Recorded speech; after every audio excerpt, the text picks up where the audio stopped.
चलिए आज शुरू करते हैं सेट 13। सबसे पहले प्रश्न को अच्छा से समझ लेना है। पहला नंबर प्रश्न है 500 रुपया का एक वर्ष में 10% वार्षिक ब्याज की दर से वार्षिक चक्रवृद्धि ब्याज तथा साधारण ब्याज का अंतर होगा। बहुत ही आसान प्रश्न है और वीआई प्रश्न है।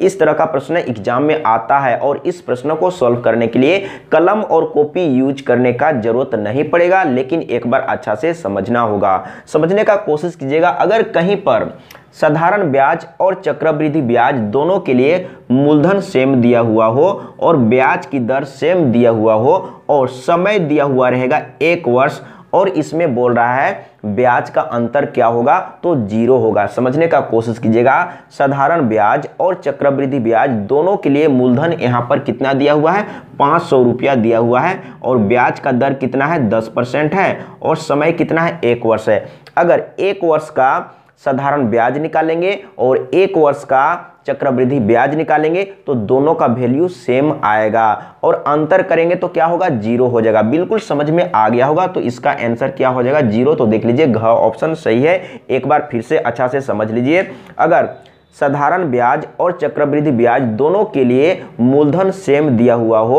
और ब्याज की दर सेम दिया हुआ हो और आपसे पूछ रहा है कि 1 साल का साधारण ब्याज और चक्रवृद्धि ब्याज का अंतर क्या होगा, तो 0 हो जाएगा। बिल्कुल समझ में आ गया है। अब चलते हैं अगला प्रश्न। सबसे पहले प्रश्न को अच्छा से समझना है। दूसरा नंबर प्रश्न है 2:3 का वर्गानुपात क्या होगा। बहुत ही आसान प्रश्न है, छोटा सा प्रश्न है। कभी कभी छोटा प्रश्न ही मुश्किल में डाल देता है। आप बड़े बड़े क्वेश्चन के पीछे भागते हैं और छोटा प्रश्न को छोटा समझ के छोड़ देते हैं, लेकिन कभी कभी छोटा प्रश्न ही मुश्किल में डाल देता है। देखिए ये जो प्रश्न है कहीं ना कहीं एग्जाम में आया हुआ है और आज का जितना भी प्रश्न है कहीं ना कहीं एग्जाम में आया हुआ है। इस तरह का प्रश्न एग्जाम में आता है। तो वर्गानुपात क्या होगा, तो आपको क्या करना है, दोनों तरफ वर्ग कर देना है। यानी कि 2 का वर्ग क्या हो जाएगा, 4 हो जाएगा और 3 का वर्ग कितना हो जाएगा, यानी कि 9 हो जाएगा। आपको इतना ही करना था। तो देख लीजिए कहां पर है, यानी कि 4:9। तो कहां पर है, सी ऑप्शन सही है। अगला प्रश्न तीसरा नंबर। सबसे पहले प्रश्न को अच्छा से समझ लेना है। इस प्रश्न को मैं बहुत बार रिपीट किया हूं। एक बार अच्छा से सीखना है, समझना है। अगर एक बार अच्छा से सीख लेंगे, समझ लेंगे तो कभी दिक्कत नहीं होगा। मैं 2 तरीका बताऊंगा, समझने का कोशिश कीजिएगा। अगर आप सीखना चाहते हैं, समझना चाहते हैं तो वीडियो को शुरू से लेकर आखिरी तक जरूर देखिएगा। तो यहां पर 2 अनुपात दिया हुआ है। एक है 6 साल पहले का और एक है 4 वर्ष बाद का। एक बार प्रश्न को अच्छा से पढ़ के समझना है। 6 साल पहले 2 व्यक्तियों P और Q की आयु का अनुपात 3:2 था। 4 वर्ष बाद उनकी आयु का अनुपात 8:7 हो जाएगा। P की आयु कितनी है, समझने का कोशिश कीजिएगा। तो मैं 2 तरीका बताऊंगा, दोनों तरीका बहुत ही आसान है। एक बार सीखना है, समझना है। अब क्या करेंगे, दोनों अनुपात को लिख लेना है। एक को इधर लिखेंगे और एक को इधर लिखेंगे। समझने का प्रयास कीजिएगा। तो 4 वर्ष बाद का कितना है, यानी कि 8:7 है। तो इसको आपको बटा में इस तरीके से लिख लेना है। और 6 साल पहले का कितना है, यानी कि 3:2 है। तो आपको बटा में इस तरीके से लिख लेना है। अब समझने का कोशिश कीजिएगा। यहां पर बराबर का चिन्ह दिए हैं, लेकिन दोनों अभी बराबर नहीं है। आपको बराबर करना है, समझने का कोशिश कीजिएगा। ये 4 वर्ष बाद का है और ये 6 साल पहले का है। तो आपको क्या करना है, या तो इसको चेंज करके 4 वर्ष बाद में लाना है या तो इसको चेंज करके 6 साल पहले में ले जाना है। समझने का कोशिश कीजिएगा। एक बार अच्छा से समझना है। या तो आपको इसको चेंज करना है और 4 वर्ष बाद में ले जाना है, या तो आपको इसको चेंज करना है और 6 साल पहले में ले जाना है। तो बराबर हो जाएगा। अब समझने का कोशिश कीजिएगा। अब यहां पर हम इसको चेंज कर रहे हैं, समझने का कोशिश कीजिएगा।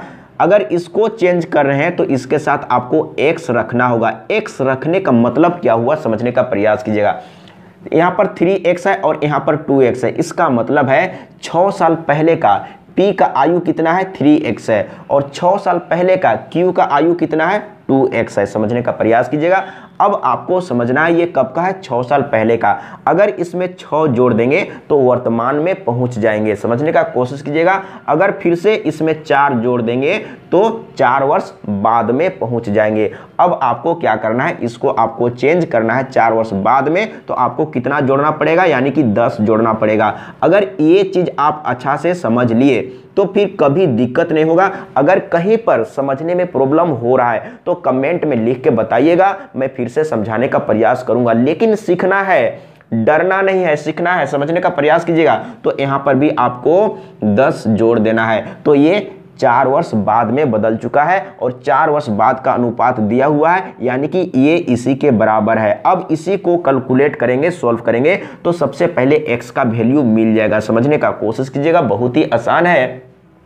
सबसे पहले इसको गुना करेंगे तो क्या हो जाएगा, 7 या 21 हो जाएगा, यानी कि 21x। इसके बाद इसको गुना करेंगे तो यहाँ पर हो जाएगा 70, और इसको गुना करेंगे तो क्या हो जाएगा, 8 दूना 16, यानी कि यहाँ पर 16x, और प्लस में क्या हो जाएगा, यानी कि यहाँ पर 80। समझने का प्रयास कीजिएगा।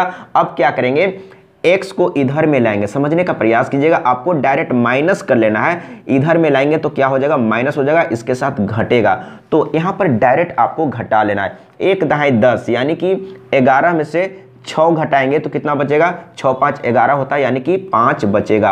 अब यहाँ पर 1 ले चुके हैं तो 1 बच गया है, 1 में से 1 घटाएंगे तो 0, यानी कि 5x ही बचेगा। अब इसको उधर ले जाएंगे तो ये भी उधर जाके क्या होगा, घट जाएगा, क्योंकि यहाँ पर प्लस में है तो उधर में जाके माइनस में हो जाएगा, यानी कि घट जाएगा। तो 80 में 70 घटाएंगे तो कितना बचेगा, 10 बचेगा। देख लीजिए, अब काट लेते हैं यहीं पर, तो 5 दूना 10 हो जाएगा, यानी कि x बराबर कितना आ गया, 2 आ गया। समझने का कोशिश कीजिएगा, बहुत ही आसान है।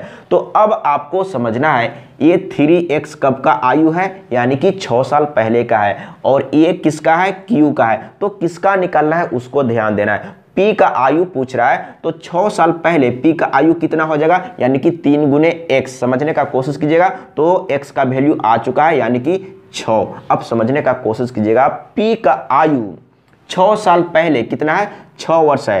तो अब आपको समझना है, तो आयु निकालना है, यानी कि वर्तमान आयु निकालना है। समझने का कोशिश कीजिएगा, कहीं पर भी आयु निकालने के लिए कहा गया है, और कुछ भी नहीं लिखा हुआ है कि 6 साल पहले का निकालना है कि 7 साल बाद का निकालना है, ये कुछ भी नहीं लिखा हुआ है। सिर्फ लिखा हुआ है P की आयु कितनी है, इसका मतलब वर्तमान आयु निकालना है। और हम लोग को मालूम चल चुका है कि 6 साल पहले का आयु P का कितना है, 6 वर्ष है। समझने का कोशिश कीजिएगा, तो वर्तमान में कितना होगा, तो पहले का मालूम है, तो वर्तमान में जाने के लिए आपको 6 जोड़ना होगा, यानी कि 12 वर्ष। बहुत ही आसान तरीके से आंसर आ गया है। तो एक बार अच्छा से कॉन्सेप्ट को सीखना है। अगर कॉन्सेप्ट को अच्छा से सीख लेंगे तो फिर कभी कोई दिक्कत नहीं होगा। तो इसका सही आंसर क्या है, यानी कि बी ऑप्शन 12 वर्ष। P का आयु कितना है, 12 वर्ष। अब मैं शॉर्टकट में और शॉर्टकट करके बताऊंगा, समझने का कोशिश कीजिएगा, यानी कि ट्रिक में बताऊंगा। आप ऑप्शन को चेक करके आंसर बता सकते हैं। एक बार अच्छा से समझना है। अगर एक बार अच्छा से सीख लेंगे, समझ लेंगे, तो फिर कभी कोई दिक्कत नहीं होगा। तो आपको क्या करना है, सबसे पहले ऑप्शन को लिख लेना है, A B C D, इस तरीके से आपको लिखना है। A में कितना है, 10 है, B में कितना है, 12 है, C में कितना है, 14 है, और D में कितना है, 8 है। समझने का कोशिश कीजिएगा। ये जो ऑप्शन है वर्तमान का है, समझने का कोशिश कीजिएगा। आयु निकालना है, यानी कि वर्तमान आयु निकालना है, तो ऑप्शन वर्तमान का है। और सबसे पहले वाला अनुपात कब का है, 6 साल पहले का है। अब समझने का कोशिश कीजिएगा, इसको बगल में लिख लेना है, कितना है, 6 साल पहले का, यानी कि P और Q का। तो इस तरीके से आपको लिख लेना है। 6 साल पहले का अनुपात कितना है, 3:2 है। अब आपको क्या करना है, ये जो अनुपात है ये 6 साल पहले का है, तो ऑप्शन को भी 6 साल पहले में बदल देना है। तो 6 साल पहले में जाने के लिए आपको 6 माइनस करना होगा। इसमें माइनस करेंगे 6 तो कितना बचेगा, यानी कि 4 बचेगा। इसमें 6 माइनस करेंगे तो 6 बचेगा। इसमें 6 माइनस करेंगे तो कितना बचेगा, 8 6 14, यानी कि 8 बचेगा। इसमें 6 माइनस करेंगे तो 2 बचेगा। अब आपको क्या करना है, किसका ज्ञात करना है, यानी कि P का आयु निकालना है। तो P का अनुपात में कितना है, 3 है, तो 3 से इसको डिवाइड करके देखना है। ये डिवाइड होगा, नहीं होगा, ये डिवाइड होगा, ये डिवाइड नहीं होगा, ये डिवाइड नहीं होगा, यानी कि 4 ऑप्शन में मात्र और मात्र एक ऑप्शन डिवाइड हुआ है। इसका आंसर मिल चुका है, यानी कि बी ऑप्शन सही है। हम लोग कॉन्सेप्ट में भी बनाए थे तो भी 12 वर्ष आया था, और यहाँ पर हम लोग ट्रिक में बना रहे हैं तो भी 12 वर्ष आ गया। अब समझने का कोशिश कीजिएगा, यहीं पर आपको समझ लेना है हर एक तरह का प्रश्न के लिए। अगर यहाँ पर 2 ऑप्शन कटता या 3 ऑप्शन कटता तो यहाँ पर आंसर कंफर्म नहीं होता। तो आपको क्या करना है, दूसरा अनुपात से भी चेक कर लेना है, समझने का कोशिश कीजिएगा। तो दूसरा अनुपात कब का है, यानी कि 4 वर्ष बाद का है। तो आपको क्या करना है, ये ऑप्शन को 4 वर्ष बाद में ले जाना है। तो इसमें 4 जोड़ेंगे तो कितना हो जाएगा, यानी कि 14, इसमें 4 जोड़ेंगे तो 12, 12 4 कितना हो जाएगा, समझने का कोशिश कीजिएगा, यानी कि 12 और 4 यानी कि 4 2 6 16 हो जाएगा, और यहाँ पर 4 जोड़ेंगे तो 18 हो जाएगा, और इसमें 4 जोड़ेंगे तो 8 4 12 हो जाएगा, समझने का कोशिश कीजिएगा। यानी कि ऑप्शन 4 वर्ष बाद में चेंज हो चुका है, और 4 वर्ष बाद का अनुपात दिया हुआ है, किसका किसका, पी और क्यू का।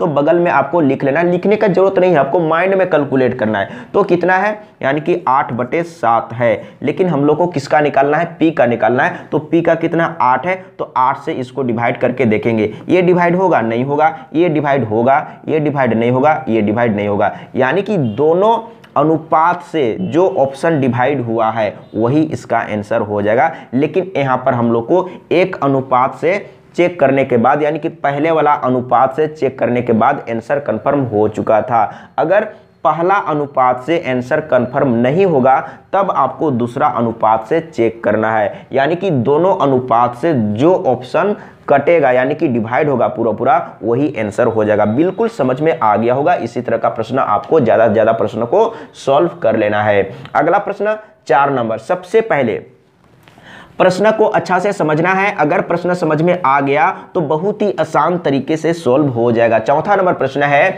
3% 5% का कितने प्रतिशत है। बहुत ही आसान प्रश्न है और छोटा प्रश्न है, और इसी तरह का प्रश्न आता है, समझने का कोशिश कीजिएगा। इसमें क्या बोल रहा है 3%, समझने का प्रयास कीजिएगा। यहां पर क्या बोल रहा है 3% 5% का कितने प्रतिशत है। 3% 5% का कितने प्रतिशत है, आप समझने का कोशिश कीजिएगा। यानी कि 3% मान लेते हैं कि 3% 5% का कितने प्रतिशत है, तो मान के चलते हैं कि 3% 5% का x% है। इस तरीके से आपको लिखना होगा, समझने का कोशिश कीजिएगा। अब क्या करेंगे तो यहां पर भी 3/100 कर लेंगे, परसेंटेज को हटाएंगे तो यहाँ पर भी 5/100 कर लेंगे, और का मतलब गुना होता है, और यहाँ पर भी x/100 कर लेंगे। अब यहाँ पर समझने का कोशिश कीजिएगा। सबसे पहले ये 0 कट जाएगा। अब यहाँ पर आपको x का वैल्यू निकालना है। तो x का वैल्यू निकालने के लिए क्या करेंगे, सबसे पहले 5 से काटते हैं तो 20/100 हो जाएगा, और यहाँ पर देखिए बटे में कुछ नहीं तो 1 बच गया है। इसको गुना करेंगे तो 20×3 60, और इसको गुना करेंगे तो x एकम x हो जाएगा, और इसको गुना कर दिए तो 20×60 यानी कि x का वैल्यू आ गया, यानी कि 60% इसका सही आंसर है। तो देख लीजिए कहां पर है, घ ऑप्शन सही है। अगला प्रश्न 5 नंबर, सबसे पहले प्रश्न को अच्छा से समझ लेना है। 56 वस्तुओं को बेचने पर 14 वस्तुओं के विक्रय मूल्य के बराबर लाभ होता है, तो लाभ प्रतिशत होगा। बहुत ही आसान है, समझने का कोशिश कीजिएगा। एक बार अच्छा से सीखना है, समझना है। तो यहाँ पर क्या बोल रहा है, 56 वस्तुओं को बेचने पर 14 वस्तुओं के विक्रय मूल्य के बराबर लाभ होता है। तो आपको आसान बनाना है, तो आसान बनाने के लिए आपको मान के चलना है कि एक वस्तु को 1 रुपया में बेच रहा है, समझने का कोशिश कीजिएगा। लेकिन कितने वस्तु को बेच रहा है, 56 वस्तु को बेच रहा है, लेकिन हम लोग मान के चल रहे हैं कि एक वस्तु को 1 रुपया में बेच रहा है, समझने का कोशिश कीजिएगा। एक वस्तु को 1 रुपया में बेच रहा है, तो 56 वस्तु को कितना रुपया में बेचेगा, यानी कि 56 रुपया में बेचेगा, समझने का कोशिश कीजिएगा। यानी कि 56 वस्तु का ये विक्रय मूल्य हो गया। अब क्या बोल रहा है, 14 वस्तुओं के विक्रय मूल्य के बराबर लाभ होता है, तो लाभ कितना हुआ है, यानी कि 14 वस्तुओं के विक्रय मूल्य के बराबर। तो सबसे पहले जानेंगे कि 14 वस्तु का विक्रय मूल्य कितना होगा, यानी कि एक वस्तु को 1 रुपया में बेच रहा है, तो 14 वस्तु को कितना में बेचेगा, 14 रुपया में बेचेगा। अब यहां पर आपको समझना है लाभ कितना हुआ है, तो 14 वस्तु का जितना विक्रय मूल्य है उतना ही लाभ हुआ है, समझने का प्रयास कीजिएगा। अब यहां पर आप लिख सकते हैं, लेकिन अगर आप एग्जाम में बैठे हुए हैं तो इस तरीके से आपको डिटेल में लिखने का जरूरत नहीं है। तो लाभ क्या बोला है, यानी कि 14 वस्तु का जितना विक्रय मूल्य है उतना ही लाभ हुआ है। तो लाभ कितना हुआ, यानी कि 14 रुपया लाभ हुआ है, समझने का कोशिश कीजिएगा। अब हम लोगों को क्या निकालना है, लाभ प्रतिशत निकालना है, समझने का कोशिश कीजिएगा। तो लाभ प्रतिशत निकालने के लिए क्या करेंगे, एक बार अच्छा से सीखना है, समझना है। लाभ प्रतिशत बराबर क्या होगा, यानी कि लाभ बटे में क्रय मूल्य, यहाँ पर क्रयमूल्य रखेंगे और गुने में 100 करेंगे। समझने का कोशिश कीजिएगा। तो लाभ तो हम लोग को मिल गया है 14 और क्रयमूल्य सबसे पहले आपको जानना है कि क्रयमूल्य कितना है। समझने का कोशिश कीजिएगा। लाभ हुआ है तो क्या होगा, यानी कि विक्रय मूल्य ज्यादा होगा और क्रय मूल्य कम होगा। तो आपको क्या करना है, क्रय मूल्य निकालने के लिए समझने का कोशिश कीजिएगा। सीपी निकालने के लिए आपको क्या करना है, यानी कि विक्रय मूल्य में लाभ को माइनस कर देंगे। विक्रय मूल्य में लाभ को माइनस कर देंगे तो कितना आ जाएगा, यहाँ पर देख लीजिए 6 में 4 घटाएंगे तो 2 और यहाँ पर 5 है, 5 में से 1 घटाएंगे तो यहाँ पर 4 हो जाएगा, यानी कि 42। समझने का कोशिश कीजिएगा, यानी कि कम में खरीद के लाया था और ज़्यादा में बेच दिया। अगर आपको क्रय मूल्य निकालना है और लाभ हुआ है तो क्या करेंगे, विक्रय मूल्य में लाभ को माइनस कर देंगे तो क्रय मूल्य मिल जाएगा। तो क्रय मूल्य हम लोग को कितना मिला है, यानी कि 42 रुपया मिला है। तो यहाँ पर 42 रख देंगे और यहाँ पर गुने 100 कर देंगे। अब यहाँ पर देख लीजिए 14 तिया 42 होता है। अब क्या करेंगे, 3 से इसको काटेंगे तो क्या हो जाएगा, यानी कि 30 तिहाई 90 होता है।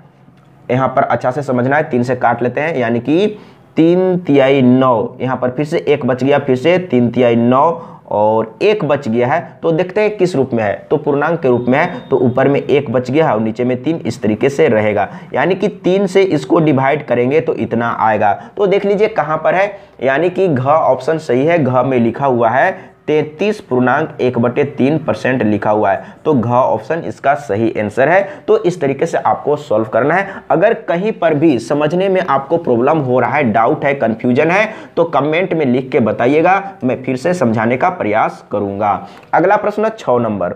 सबसे पहले प्रश्न को अच्छा से समझ लेना है।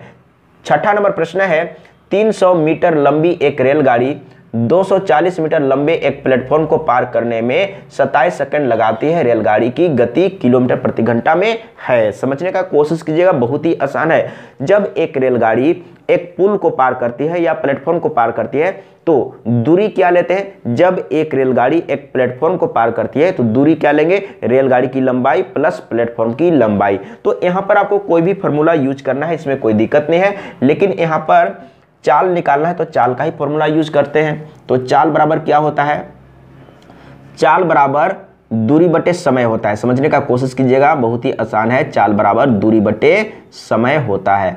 अब यहां पर आपको समझना है कि दूरी क्या लेंगे, तो प्लेटफॉर्म को पार कर रहा है ना, प्लेटफॉर्म को पार कर रहा है तो रेलगाड़ी की लंबाई प्लस प्लेटफॉर्म की लंबाई। तो दोनों को जोड़ेंगे, फटाफट दिया हुआ है, यानी कि 300 और प्लस में 240 तो कितना हो जाएगा, 3 2 5 यानी कि 540 हो जाएगा। तो यहाँ पर 540 लिख लेंगे। ये दूरी मिल चुका है और समय दिया हुआ है 27 सेकंड। तो यहाँ पर आपको 27 रख देना है। लेकिन ये जो आएगा मीटर पर सेकंड में आएगा, लेकिन आपको लाना है किलोमीटर प्रति घंटा में। अब समझने का कोशिश कीजिएगा, 27 दूना 54 होता है। एक बार हम मिला लेते हैं, 2 सत्ते 14 के 4 और 2 दूना 4 1 5, हाँ 27 दूना 54 होता है और एक 0 बच गया, यानी कि आ गया है इसका 20 मीटर पर सेकंड। लेकिन हम लोग को बताना है किलोमीटर प्रति घंटा में। तो अब समझने का कोशिश कीजिएगा, मैं पहले बता चुका हूं ये मीटर पर सेकंड में आ गया है, लेकिन इसको चेंज करना है किलोमीटर प्रति घंटा में।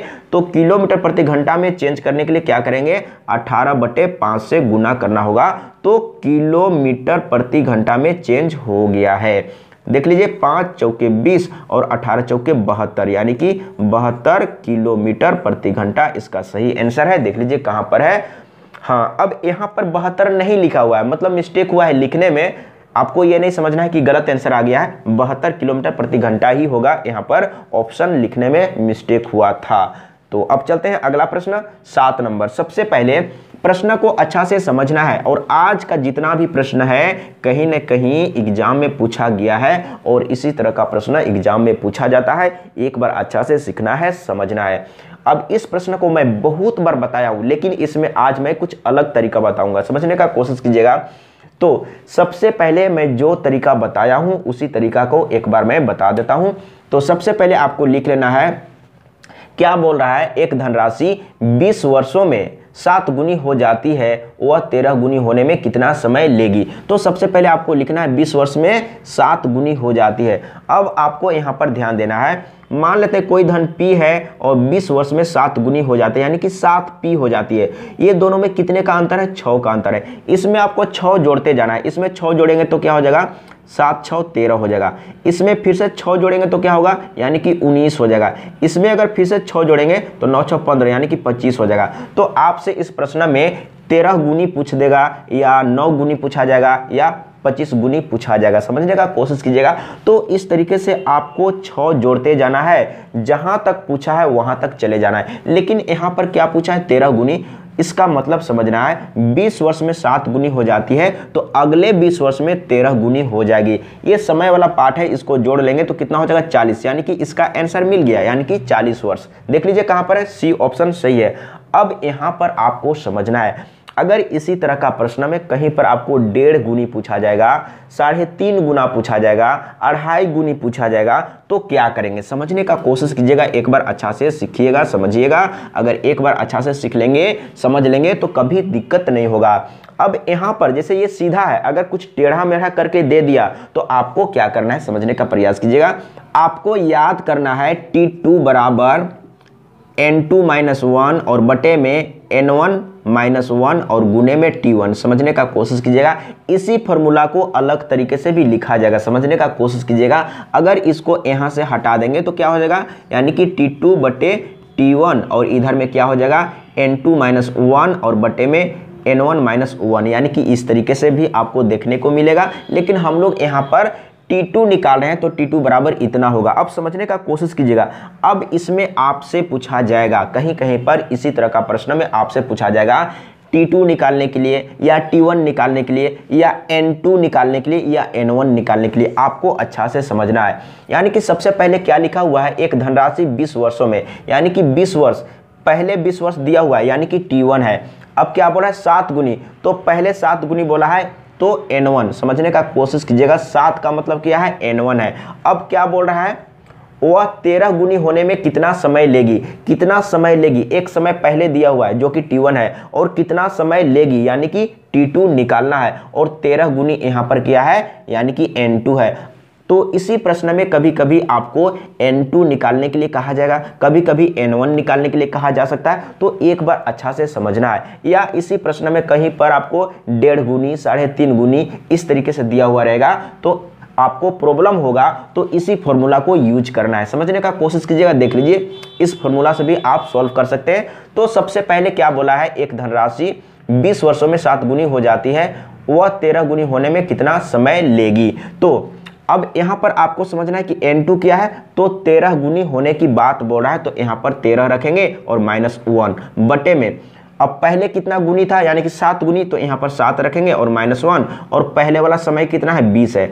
अब यहाँ पर देख लीजिए ऊपर में 12 बचेगा और नीचे में 6 बचेगा, और यहाँ पर 20 है, 6 दूना 12 और 20 दूना 40, यानी कि यहाँ पर भी 40 वर्ष आ गया। तो जो आपको आसान लगता है, तो यहाँ पर देखिए इसको तो आपको फॉर्मूला को याद करना होगा, और वहाँ पर थोड़ा समझने लायक था, अगर उसको समझ लेंगे तो बहुत ही आसान तरीके से आप सॉल्व कर लेंगे और कभी भूलेंगे नहीं। लेकिन आपको इसको याद करना पड़ेगा तभी इससे सॉल्व होगा। लेकिन याद कर लेना है, कभी इसी प्रश्न में टेढ़ा मेढ़ा करके दे दिया तो आपको प्रॉब्लम होगा, तो इसी फॉर्मूला को यूज करना है।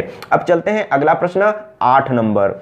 सबसे पहले प्रश्न को अच्छा से समझना है, अगर प्रश्न समझ में आ गया तो बहुत ही आसान तरीके से सॉल्व हो जाएगा। एक दुकानदार किसी वस्तु को उसके क्रय मूल्य पर ही बेचता है, लेकिन 1 किलोग्राम के स्थान पर 200 ग्राम कम तौलता है, तो उसे कितने प्रतिशत लाभ होगा। बहुत ही आसान है, इस तरह का प्रश्न एग्जाम में आता है और पहले भी बता चुका हूं। तो कितना कम दिया है, यानी कि 200 ग्राम कम दिया है, तो रियल में कितना दिया, यानी कि 1 केजी देना था लेकिन 800 ग्राम ही दिया। 800 ग्राम दिया और गुने 100 कर देंगे, आ जाएगा आंसर। यानी कि ये 2 जीरो कैंसिल, 2 चौके 8 और 4 से काटेंगे तो 25 चौके 100, यानी कि 25% का लाभ हुआ है। देख लीजिए कहां पर है, ख ऑप्शन सही है। अगला प्रश्न 9 नंबर। सबसे पहले प्रश्न को अच्छा से समझना है, अगर प्रश्न समझ में आ गया तो बहुत ही आसान तरीके से सॉल्व हो जाएगा। एक व्यक्ति यदि नदी के बहाव के साथ 6 किलोमीटर प्रति घंटा की दर से नाव चलाता है और बहाव के विपरीत 4 किलोमीटर प्रति घंटा की दर से, तो जल प्रवाह की गति क्या है। बहुत बार मैं बता चुका हूं, अगर आपको दिक्कत है, प्रॉब्लम है, तो एक बार आपको वीडियो को देख लेना है। मैं समय, दूरी तथा चाल में इस तरह का प्रश्न को बहुत बार मैं सॉल्व करके बता चुका हूं, अच्छा से बताया हूं, अच्छा से समझाया हूं। एक बार समय, दूरी तथा चाल का वीडियो अच्छा से देख लेना है, समझ लेना है, तो आपका कॉन्सेप्ट क्लियर हो जाएगा। तो कैसे सॉल्व करना है, इसमें क्या है, यानी कि धारा के दिशा में चाल और धारा के विपरीत दिशा में चाल, दोनों चाल दिया हुआ है और धारा की गति निकालना है। तो क्या करेंगे, दोनों चाल का अंतर करेंगे और 2 से डिवाइड कर देंगे। अपने माइंड में इसको कैलकुलेट कर सकते हैं। अंतर करेंगे तो कितना होगा, 6 में 4 घटाएंगे 2 आएगा, 2 से डिवाइड करेंगे, यानी कि 1 किलोमीटर प्रति घंटा इसका आंसर आ रहा है। देखिए इस तरह का प्रश्न एग्जाम में आता है, लेकिन अगर आप कभी नहीं पढ़े हैं, कभी नहीं समझे हैं, तो आपको बहुत मुश्किल लगेगा कि कैसे सॉल्व होगा। आपको क्या करना है, यानी कि 6 - 4 करना है और बटे 2 करना है, इतना ही तो करना है। तो यहाँ पर क्या है, ऊपर में 2 बचेगा और नीचे में 2, यानी कि 2 एकम 2, यानी कि 1 किलोमीटर प्रति घंटा इसका सही आंसर आ चुका है। अगर कहीं पर भी धारा के साथ, यानी कि क्या लिखा हुआ है, एक व्यक्ति यदि नदी के बहाव के साथ, यानी कि धारा के साथ चाल दिया हुआ है और धारा के विपरीत चाल दिया हुआ है, तो अगर धारा की गति निकालना हो तो क्या करेंगे, दोनों को डिफरेंस करके 2 से डिवाइड कर देंगे तो धारा की गति निकल जाएगा। अगर नाव की चाल निकालना है तो दोनों को जोड़ के 2 से डिवाइड करेंगे तो नाव की चाल निकल जाएगा। इसी तरह का प्रश्न एग्जाम में पूछता है। अगला प्रश्न 10 नंबर। सबसे पहले प्रश्न को अच्छा से समझ लेना है। अब यहाँ पर क्या बोल रहा है, वह छोटी से छोटी संख्या ज्ञात कीजिए जिसे 15, 18, 27, 35 से भाग देने पर प्रत्येक दशा में 9 शेष बचे। सबसे पहले आपको क्या करना है, 15, 18, 27, 35 का एलसीएम निकालना है। तो कितना हो जाएगा, 15, 18, 27 और 35 है। समझने का प्रयास कीजिएगा, यहाँ पर कितना है, 35 है। कितने बार में डिवाइड होगा, सबसे पहले तो 3 से डिवाइड कर लेते हैं। 3 से डिवाइड करेंगे तो 3 × 5 = 15, 3 × 6 = 18 और 3 × 9 = 27। ये 3 से डिवाइड नहीं होगा तो इसको रहने देते हैं। इसके बाद कितने से डिवाइड होगा, 5 से भी डिवाइड होगा और 3 से भी डिवाइड होगा। तो एक बार फिर से 3 से डिवाइड कर लेते हैं, 5 रह जाएगा, 3 दूना 6, 3 तिहाई 9 और 35 तो रह जाएगा। एक बार 5 से डिवाइड कर लेते हैं तो 5 एकम 5 हो जाएगा, 2 रह जाएगा, 3 भी रह जाएगा और 5 सते 35। अब किसी से डिवाइड होगा, नहीं होगा। तो अब सभी को गुना कर लेना है। समझने का कोशिश कीजिएगा तो कितना हो जाएगा, तो यहाँ पर देख लीजिए, आपको गुना ऐसा करना है ताकि आसान हो। जैसे 3 तिहाई 9, 3 तिहाई 9 हो गया, 3 तिहाई 9 और 9 × 5 = 45 और 45 दूना 90, यानी कि यहाँ तक 90 हो चुका है और ये बच गया है। समझने का कोशिश कीजिएगा, छोटा छोटा करके गुना करना है। सबसे पहले यहाँ पर देखिए, ये तो 7 है, यहाँ पर सबसे पहले इसको गुना करेंगे तो आपको आसान होगा। तो देखिए कैसे आसान होगा, तो इसको गुना करेंगे तो क्या होगा, यानी कि 9 तिया 27, तो आप यहाँ पर 9 तिया 27 और एक 0 लिख देंगे। इसके बाद 7 से गुना कर लेंगे तो आसान हो जाएगा। देख लीजिए कितना हो जाएगा, तो 7 शून्य शून्य हो जाएगा। इसके बाद 7 सते 49 के 9 हो जाएगा, हाथ में 4 है, 7 दूना 14, 7 दूना 14 और 4 कितना हो जाएगा, यानी कि 18 हो जाएगा। अब समझने का कोशिश कीजिएगा, 15, 18, 27 और 35 का एलसीएम इतना आया है। अब समझने का कोशिश कीजिएगा, इसका जो एलसीएम आया है, यानी कि 15 से ये पूरा पूरा डिवाइड हो जाएगा, 18 से पूरा पूरा डिवाइड हो जाएगा, 27 से भी ये पूरा पूरा डिवाइड हो जाएगा और 35 से भी पूरा का पूरा डिवाइड हो जाएगा। यानी कि ये जो एलसीएम आया है, किसका एलसीएम आया है, यानी कि 15, 18, 27 और 35 का एलसीएम आया है। तो ये सभी से ये एलसीएम पूरा पूरा डिवाइड हो जाएगा। अब समझने का कोशिश कीजिएगा, तो इसमें क्या बोल रहा है, भाग देने पर प्रत्येक दशा में 9 शेष बचे। तो ये क्या है, ये सभी से पूरा पूरा डिवाइड हो जाएगा। अगर इसमें हम 9 जोड़ देंगे तो 9 क्या होगा, एक्स्ट्रा हो गया, तो 9 शेष बचने लगेगा। ये आपको अच्छा से समझना है। तो इसमें 9 जोड़ देंगे तो कितना हो जाएगा, यहाँ पर देख लीजिए, ये 9 हो गया और यहाँ पर फिर से 9 और यहाँ पर 18, यानी कि 1899। देख लीजिए कहाँ पर है, तो ख ऑप्शन सही है। तो इस तरीके से आपको अच्छा से समझना है। अगर एक बार अच्छा से कॉन्सेप्ट को समझ लेंगे तो फिर कभी भी नहीं भूलेंगे। अगला प्रश्न 11 नंबर। सबसे पहले प्रश्न को अच्छा से समझना है। अगर एक बार प्रश्न समझ में आ गया तो बहुत ही आसान तरीके से सॉल्व हो जाएगा। 11 नंबर प्रश्न है, 8 क्रमिक संख्याओं का औसत 6.5 है, उनमें से सबसे छोटी तथा सबसे बड़ी संख्याओं का औसत होगा। समझने का कोशिश कीजिएगा, इसमें कलम और कॉपी यूज करने का जरूरत नहीं पड़ेगा। मैं पहले बताया था, लेकिन कॉन्सेप्ट में बताया था। समझने का कोशिश कीजिएगा, कॉन्सेप्ट को भी समझना जरूरी है, लेकिन यहाँ पर आपको समझना है इसमें क्या बोल रहा है, 8 क्रमिक संख्याओं का औसत। यहाँ पर कुछ भी रहेगा, 8 क्रमिक रहेगा या 10 क्रमिक रहेगा या 20 क्रमिक रहेगा या 1000 क्रमिक रहेगा या लाख क्रमिक रहेगा, इससे कोई फर्क नहीं पड़ता है।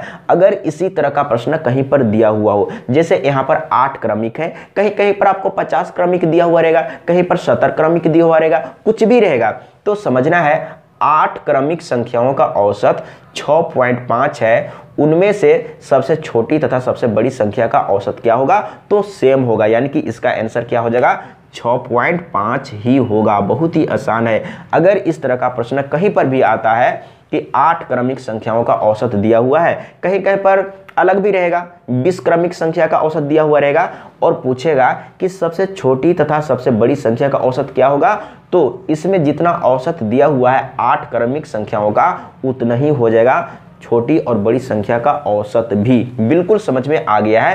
तो सबसे छोटी तथा सबसे बड़ी संख्या का औसत क्या होगा, तो यही हो जाएगा। ये आपको अच्छा से सीखना है, समझना है और याद कर लेना है। अगला प्रश्न 12 नंबर। सबसे पहले प्रश्न को अच्छा से समझ लेना है। एक परीक्षा में प्रत्येक ठीक उत्तर के लिए 4 अंक मिलते हैं तथा गलत उत्तर का 1 अंक काट लिया जाता है। यदि एक छात्र ने 60 प्रश्न हल किए हों तथा उसे 130 अंक मिले हों तो उसने कितने प्रश्नों का ठीक उत्तर दिया। बहुत ही आसान प्रश्न है। इस प्रश्न को मैं पहले भी सोल्व करके बता चुका हूं, लेकिन मैं कॉन्सेप्ट में बताया हूं। अगर आप सरलीकरण यानी कि सिंप्लीफिकेशन पार्ट 2 नहीं देखे होंगे तो देख लीजिएगा, समझने का कोशिश कीजिएगा। बहुत ही आसान है।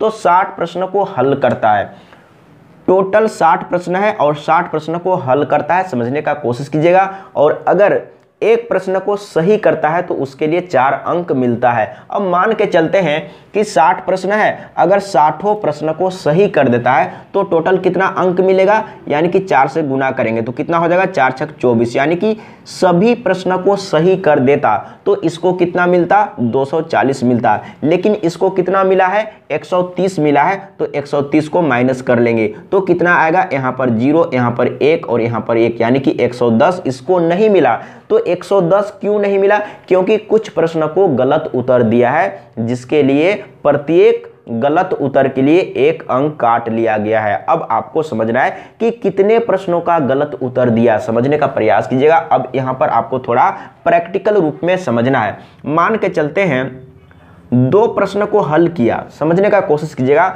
2 प्रश्न को हल किया और सोच रहा है कि हम 2 प्रश्न को हल किए हैं, अगर सही हो जाएगा तो 8 अंक मिलेगा, लेकिन 2 में से 1 प्रश्न गलत हो गया। अब समझने का कोशिश कीजिएगा, 2 प्रश्न को हल किया और 1 प्रश्न गलत हो गया तो कितना अंक मिलेगा, यानी कि 1 को सही किया इसके लिए 4 अंक मिला, लेकिन जो गलत किया उसके लिए 1 अंक काट लिया गया, यानी कि इसको 3 अंक ही मिला। समझने का कोशिश कीजिएगा। अब यहाँ पर आपको समझना है, 2 प्रश्न को हल किया और सोच रहा है कि अगर दोनों सही हो जाएगा या दोनों सही हो जाएगा तो उसको 8 अंक मिलता, लेकिन 1 प्रश्न गलत हो गया। समझने का कोशिश कीजिएगा, 1 प्रश्न गलत हो गया तो गलत हो गया, उसके लिए 4 अंक तो गया ही, यानी कि 4 अंक मिलने वाला था वो तो चला गया, ऊपर से 1 अंक और काट लिया गया। अब यहाँ पर आपको समझना है, यहाँ पर इस प्रश्न में अगर 1 प्रश्न को गलत करता है तो उसको कितना नुकसान होता है, यानी कि 5 अंक का नुकसान होता है। समझने का कोशिश कीजिएगा। तो अगर इसमें हम 5 माइनस करेंगे तो कितना आया, 3 तो आया ना। यहाँ पर भी हम लोग समझे कि यहाँ पर 3 आया और यहाँ पर भी 3 आया। अब समझने का कोशिश कीजिएगा, फिर से समझना है, 1000 बार समझना है, समझने का कोशिश करना है, एक बार सीख के ही रहना है। समझने का कोशिश कीजिएगा। 2 प्रश्न को तो हल किया, 2 प्रश्न अगर सही हो जाता तो 8 अंक मिलता, लेकिन 1 प्रश्न सही हुआ, 1 प्रश्न गलत हुआ।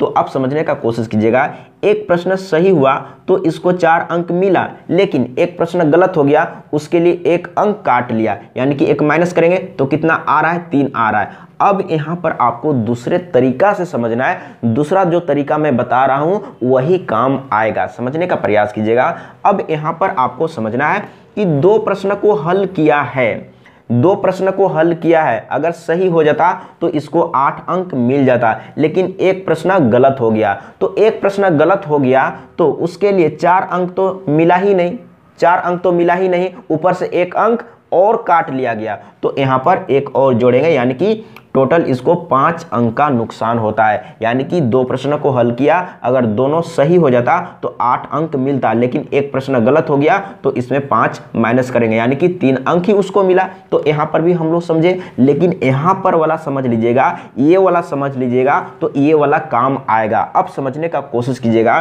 तो अब यहाँ पर फिर से समझना है, यहाँ पर फिर से समझना है। अगर इसमें आपको प्रॉब्लम हो रहा है समझने में तो सबसे अच्छा है कि कॉन्सेप्ट को सीख लेना है, और कॉन्सेप्ट को मैं बताया हूँ सरलीकरण पार्ट 2 अगर नहीं देखे होंगे तो देख लीजिएगा। इस प्रश्न को मैं वहाँ पर डिस्कस किया हूँ और मैं डिटेल में बताया हूँ, समझने का कोशिश कीजिएगा। यानी कि यहाँ पर इसको इतना अंक नहीं मिला, अगर 60 प्रश्नों को सही कर देता तो टोटल इसको 240 अंक मिलता, लेकिन इसको मिला है 130 अंक। तो टोटल में 130 अंक माइनस किए तो इतना मिला, यानी कि इसको इतना नहीं मिला क्योंकि कुछ प्रश्नों को गलत उत्तर दिया है। अब समझने का कोशिश कीजिएगा। तो कितना प्रश्न को गलत उत्तर दिया तो आपको क्या करना है, सही उत्तर के लिए 4 अंक मिलता है और गलत उत्तर के लिए 1 अंक काट लिया जाता है, उसको भी इसमें जोड़ देना है तो 5 हो जाएगा। तो 5 से इसको डिवाइड कर देंगे तो आपको मालूम हो जाएगा कि कितना प्रश्न को गलत उत्तर दिया है। तो देख लीजिए 5 दूना 10, एक बच गया, फिर से 5 दूना 10, यानी कि 22 प्रश्नों का गलत उत्तर दिया है। अब क्या करेंगे, अब मालूम हो चुका है कि 60 प्रश्न में 22 प्रश्नों का गलत उत्तर दिया है, तो कितने प्रश्नों का सही उत्तर दिया माइनस कर लेंगे। तो देख लीजिए यहाँ पर हो जाएगा 8 और यहाँ पर हो जाएगा 3, यानी कि 38। बहुत ही आसान तरीके से आंसर आ गया, लेकिन एक बार सीखना होगा, दिमाग खपाना पड़ेगा। अगर दिमाग नहीं खपाएंगे, दिमाग का यूज नहीं करेंगे तो फिर नहीं सीख पाएंगे। यहाँ पर आपको सीखना है, इसी प्रश्न को आपको 10 बार प्रैक्टिस करना है, इसी तरीका से, इसी तरीका को सीखिए, 10 बार सीखिए, 20 बार सीखिए। इसके बावजूद भी अगर आपको समझ में नहीं आता है, किसी भी तरीके से प्रॉब्लम होता है तो कमेंट में लिख के बताइएगा, मैं फिर से समझाने का प्रयास करूंगा। आज के लिए इतना ही।